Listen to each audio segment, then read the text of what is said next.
All right, last topic for the day. You made a string of videos that did really well on your channel around Intel stock, AMD in comparison to Intel stock, and why Intel really hasn't gotten past its previous highs of the dot-com crash.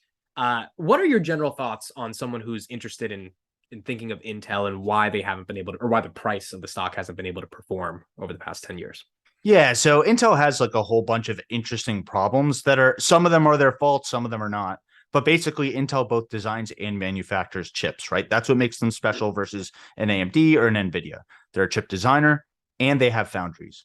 Their designs actually really good. I had a Core i9 for a long time. I have a Core i9 right now. Yep. Yeah, honestly, like their designs are actually phenomenal. Their problems were on the foundry side. So, okay, they have these great designs, and then they sort of have struggled to keep up with the modern technologies needed to build those chips, right? The 10 nanometer process, the 7 nanometer process, those are processes that TSMC, their biggest competitor, Taiwan Semiconductor Manufacturing Co., has really nailed over the years. And Intel's really lagged behind to the point where like their new process names, their 10 nanometer process is called Intel 7. Their 7 nanometer process is called Intel 4. And that's kind of their way of lying to you about where they're able to make chips without actually lying, right? Yeah.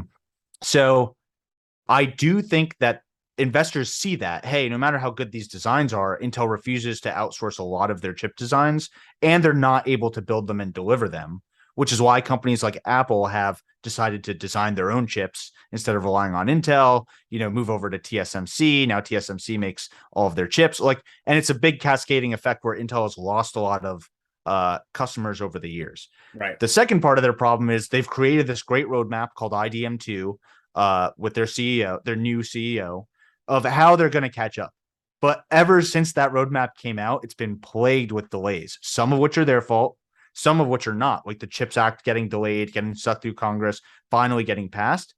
But in the process, while they waited for that CHIPS Act, those are foundries that got delayed. Those are all sorts of things hit Intel with that. So I think Intel has a mix of bad luck, bad timing, and bad foundry, manufacturing capabilities that have plagued their stock for more than a decade.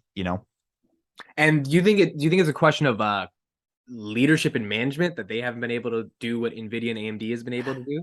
So, I actually think it's kind of the opposite, right? I think they have a really solid plan and a really solid team. Again, I think their processor designs are just as good as AMD's. We can talk about their differences in architecture. So, like, one big difference between Intel and AMD, Intel makes everything on kind of like one chip. It's called this monolithic design.